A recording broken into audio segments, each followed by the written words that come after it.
Damos início a mais um programa Anatomia do Poder, que vai ao ar nos lares brasileiros de todos os estados do Brasil e do Distrito Federal, para discutir há quase 12 anos o que é o poder público, privado, acadêmico, sindical, cultural, universitário, através daqueles que exercem o poder. Hoje eu tenho o privilégio, pela primeira vez de termos no nosso programa, do senador Moro. Eu tenho uma grande admiração por todos aqueles que, enfim, eh, foram magistrados na Justiça Federal. Participei de duas bancas examinadoras aqui no Tribunal Regional da Terceira Região e sei da dificuldade para se ter um juiz federal. E tivemos um senador, Sérgio Moro, sendo, parece que 23 anos, juiz federal, o que demonstra o que representa efetivamente de conhecimento do direito no Brasil. E como senador, a explosão de votos que teve no Paraná demonstra a receptividade do povo naquilo que representou, segundo a imprensa internacional, não do Brasil, que era um dos grandes motivos, ao lado também da Operação Mãos Limpas na Itália, de combate à corrupção do poder público. Tenho, portanto, uma admiração muito grande por um velho professor de direito, um velho advogado há 65 anos, professor universitário há 59, por toda a atuação do magistrado, do senador Sérgio Moro. E temos aqui o privilégio de ter o nosso programa, e já de início, meu caro senador, eu lhe coloco uma questão: como é que o senhor vê as relações entre o poder público, entre o Executivo, o Senado, neste segundo ano de governo do presidente Lula, já que não só as relações com o Poder Executivo, mas também as relações com o Poder Judiciário, já que o senhor conheceu os três poderes: Poder Judiciário, Poder Executivo como ministro da Justiça e agora, como senador da República, o Poder Legislativo. Professor, primeiro quero agradecer aqui o convite para esse programa e é uma honra estar falando com o professor, me permito chamá-lo assim, que sempre foi uma referência. As pessoas não sabem, conhecem um pouco mais a minha carreira na área criminal como juiz, mas eu advoguei na área tributária e também fui juiz federal que lidava muito com essas causas tributárias. Então era uma matéria que sempre me atraiu e as obras do professor eram sempre uma referência na área. Então, para mim, é sempre um Muito prazer obrigado. aqui falar com o professor.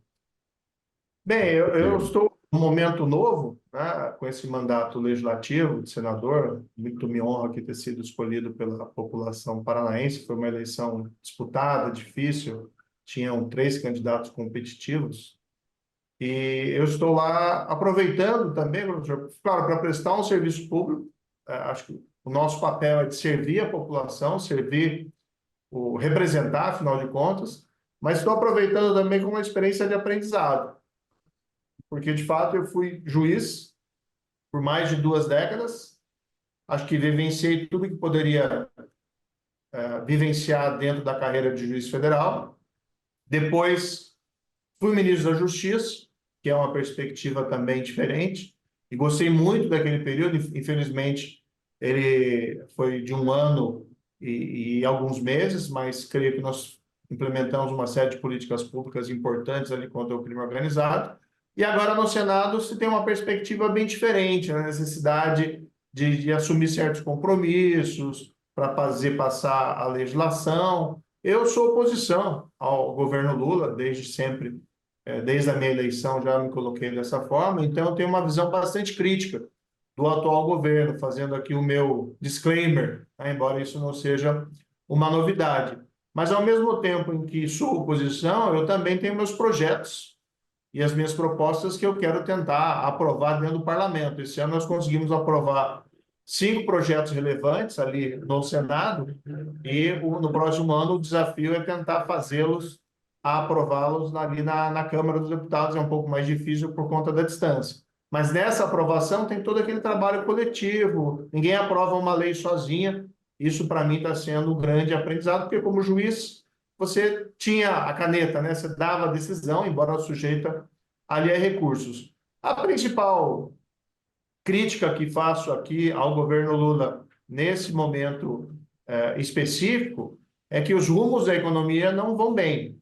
Nós temos visto um déficit fiscal crescente, gastos excessivos do atual governo, e temos visto também, paralelamente, o patrimonialismo crescente, a meu ver, muito ilustrado pela ação que o governo, através de partidos satélites, promoveu contra a lei das estatais, que está suspenso. Foi uma lei aprovada pelo Congresso e uma lei extremamente positiva para enfrentar esse drama que nós temos no patrimonialismo.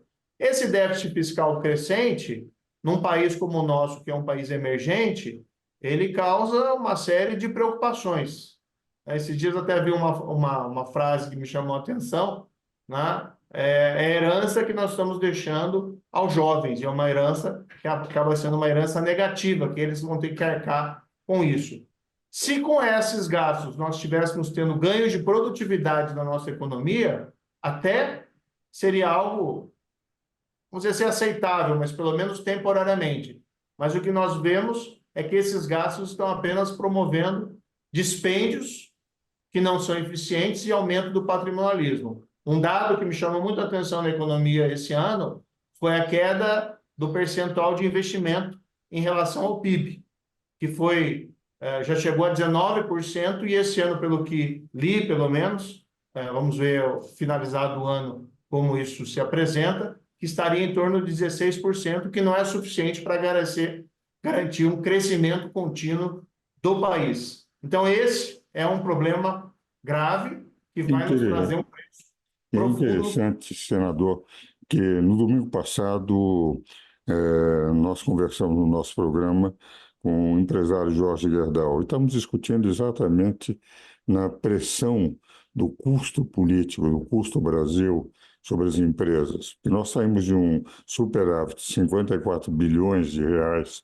do governo passado, em 2022, com um déficit que aproximadamente teremos, quando concluído os cálculos de dezembro, em torno de 150 bilhões de reais do governo federal, sem que, com o aumento de 23 para 39 ministérios, e ao mesmo tempo com a estatização e com, enfim, não um custo maior sobre as empresas, nós corremos o risco de que só com política monetária que leva os juros a um teto muito elevado, mas é o único instrumento que se tem, porque não há política fiscal, e com um aumento de carga tributária.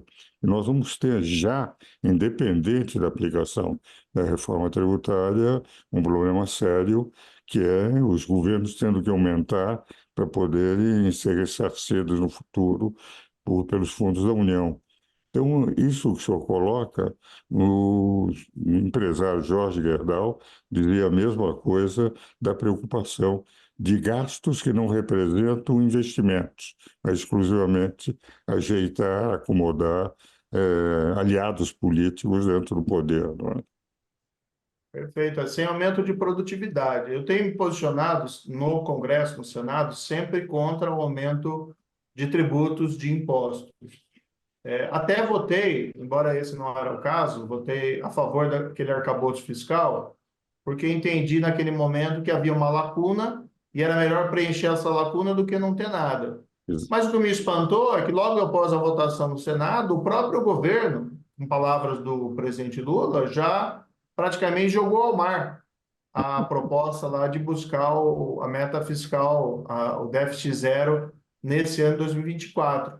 E o problema é que, pelo que a gente depreende do discurso do governo, eles querem preencher isso com aumento de tributos, mas a sociedade, o setor privado, ele não aguenta. Chega uma hora que ele simplesmente diz, mas o que a gente está ganhando com isso?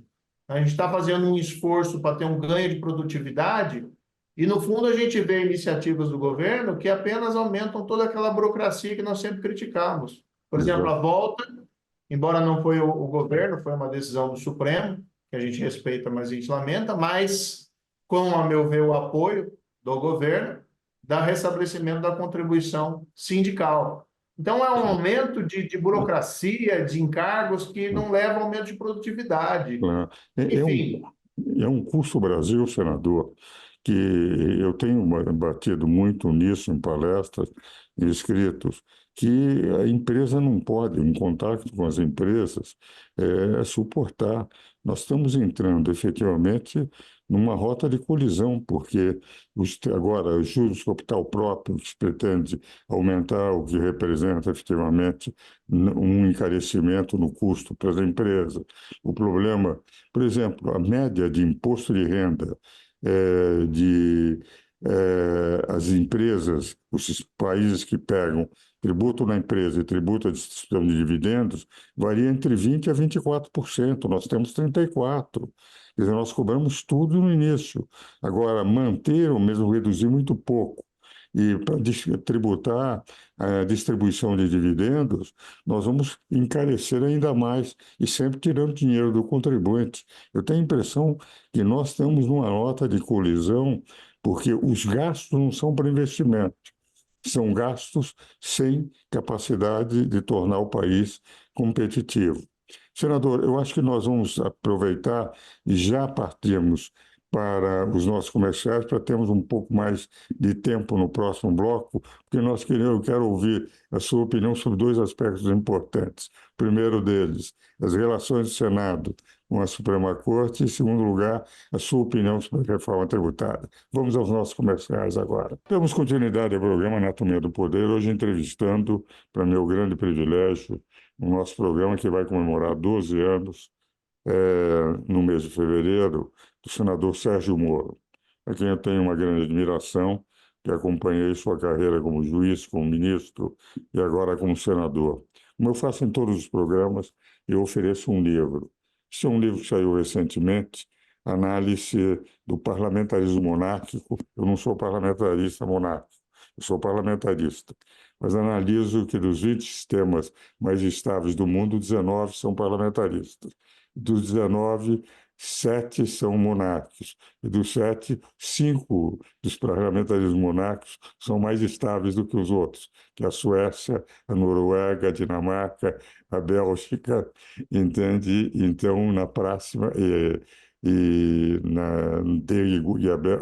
a Dinamarca também, o que representa, eu faço uma análise da estabilidade do sistema parlamentar, eu sempre fui parlamentarista, analisando, não sendo monárquico, porque eu entendo que teria que ter toda uma outra tradição, e aí teríamos que enfrentar outro tipo de problemas. Mas mostro que nesses países, Dinamarca, Bélgica, Suécia, Noruega, isso tem funcionado muito bem, não é?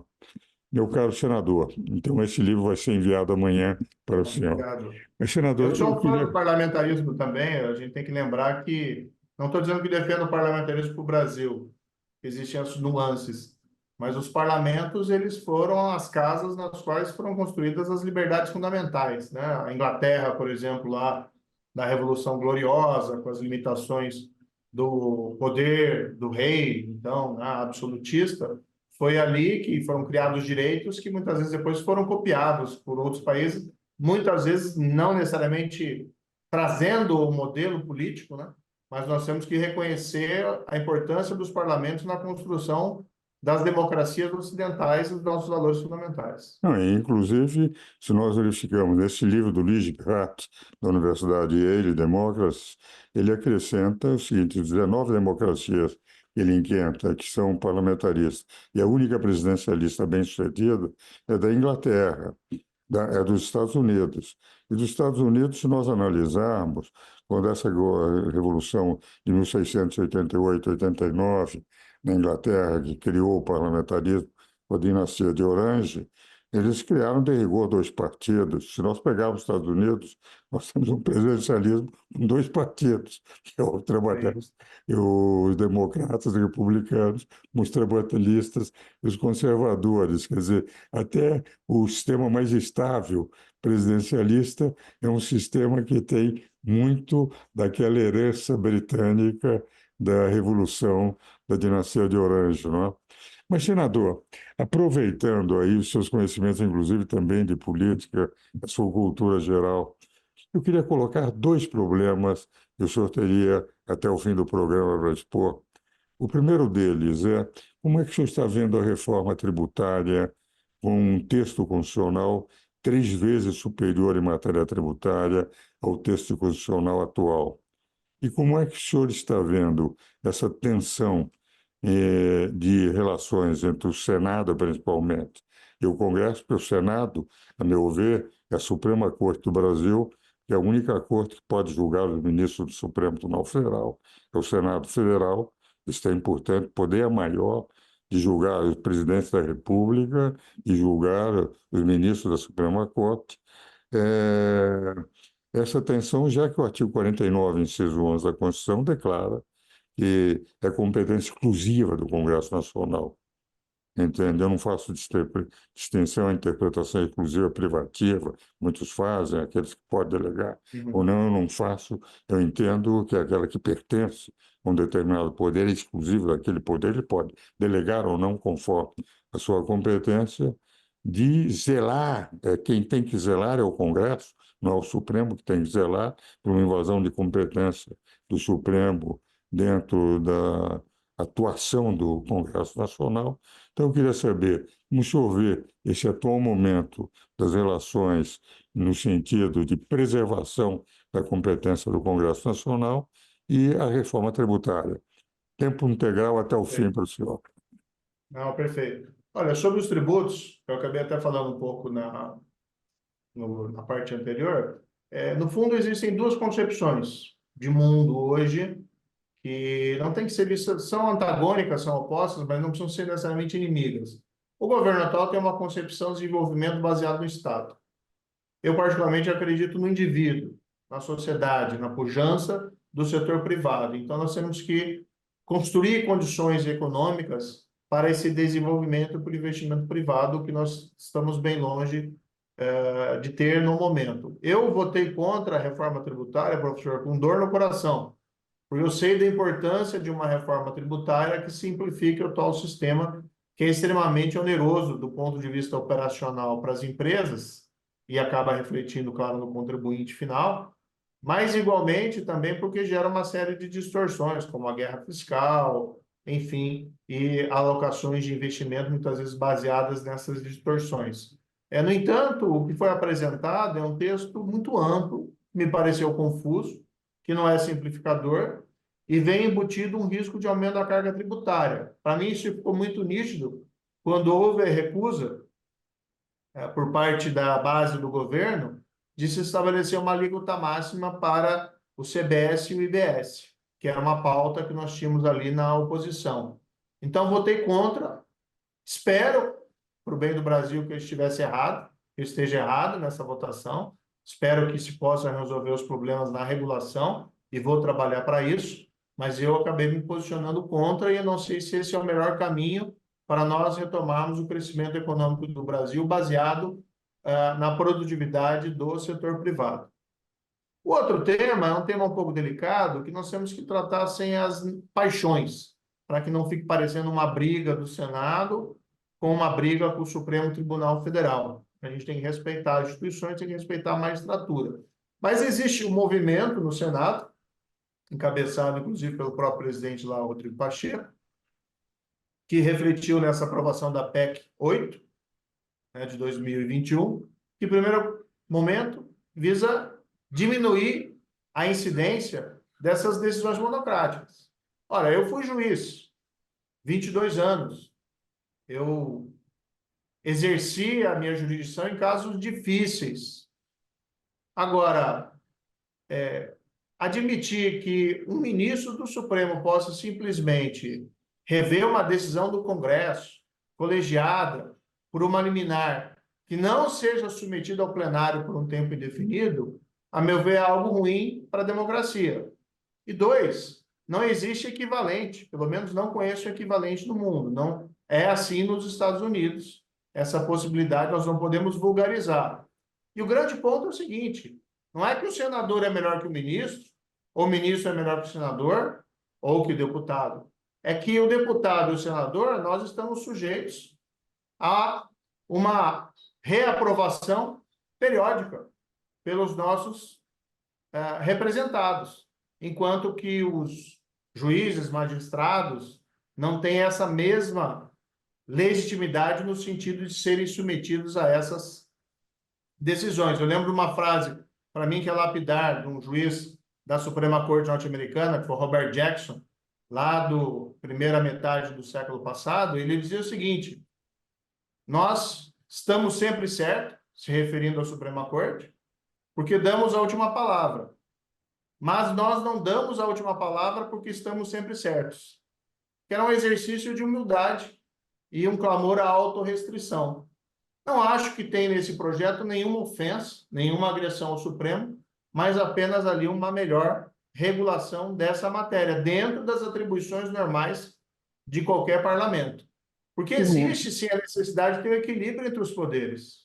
O senhor não acha, ministro ou senador, o seguinte, que o artigo 97 da Constituição, quando declara que para uma das leis ser declarada inconstitucional, eu preciso da maioria absoluta. Se eu tiver 5 votos favoráveis e 4 contra uma matéria de constitucionalidade, a lei não pode ser considerada inconstitucional porque não tem a maioria absoluta do tribunal. É o que está no artigo 97. Eu declarei, quando saiu esta emenda constitucional, que, na verdade, o pelo menos saiu do Senado, foi para a Câmara dos Deputados, que era um pleonasmo constitucional. Os senhores reiteraram o que já estava no artigo 97 da Constituição. Porque se eu não posso, sem maioria absoluta, ter a declaração de inconstitucionalidade, como é que eu posso ter a suspensão, que pode durar 10 anos, 20 anos, por um único ministro? Os senhores reiteraram o princípio, tornando mais claro o que já estava no 97. Pelo menos foi o que eu tenho interpretado com Michel Temer, que demos uma palestra juntos, discutindo exatamente esse aspecto. A meu ver, é uma consequência lógica. E veja, às vezes pode ter alguma lei com a qual nós não concordemos. Então, de repente, tem uma decisão de um ministro suspendendo a vigência da lei e todo mundo acha ótimo. Aí, de repente, tem uma lei que nós concordamos e vem outro ministro dar uma decisão e aí desagrada aqueles que tinham ficado felizes antes. Então, você tem que ter um sistema, né? Tem que ter regras, tem que ter rules sobre essa jurisdição.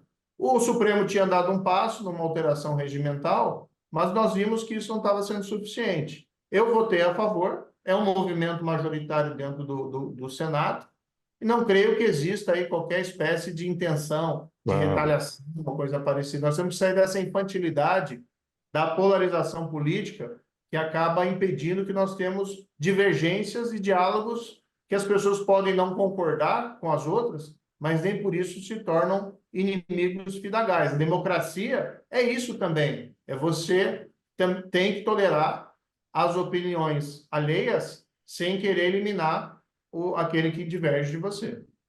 Meu caro senador, estamos chegando, infelizmente, ao fim do programa. Quero dizer o seguinte: foi um privilégio tê-lo no nosso programa. Essa definição de democracia é aquela que, aliás, John Rawls dizia num livro, Democracia e Liberdade, não na teoria do direito, em que as teorias não abrangentes são próprias das democracias. As teorias abrangentes, aquelas que não admitem contestação, são próprias da ditadura. Nós temos que conviver com ideias divergentes, mas com um diálogo elevado, que é o que o senhor está fazendo no Senado Federal. Quero agradecer muito a sua presença no nosso programa. Se quiser dizer alguma palavra final para os nossos telespectadores, eu agradeceria. Eu agradeço mais uma vez o convite, fico muito honrado com uma discussão, né, de alto nível. E nós temos que ter presente, não é só o judiciário, que é o guardião das liberdades, é também o parlamento. E, aliás, né, como nós dissemos anteriormente, foram nos parlamentos que nasceram as resistências aos regimes absolutistas, que foram construindo paulatinamente as revoluções liberais. E o principal exemplo é a Revolução Gloriosa lá, às vezes não tão dramática, né, como a Revolução Francesa, e graças a Deus com menos sangue, mas foi ali um bastião das liberdades. Então, o parlamento não pode ser deslegitimado por estar regrando o comportamento dos outros poderes. E veja, eu sempre disse, qual o poder que está sendo retirado do Supremo por essa PEC? Nenhum, que é o plenário do Supremo que vai decidir a questão. E existem outros temas que devem ser levados ao Senado, tem uma discussão sobre mandatos, seja contra ou a favor, mas é uma discussão legítima, que pode ser feita no parlamento, e todas as opiniões ali vão ser consideradas. Mas para mim foi uma grande honra, professor, poder revê-lo e participar do seu programa. Quero aqui mandar um abraço para todos os responsáveis e também para os nossos telespectadores. Eu agradeço muitíssimo, senador. E, senhores telespectadores, meus telespectadores, aguardo-os novamente no próximo domingo.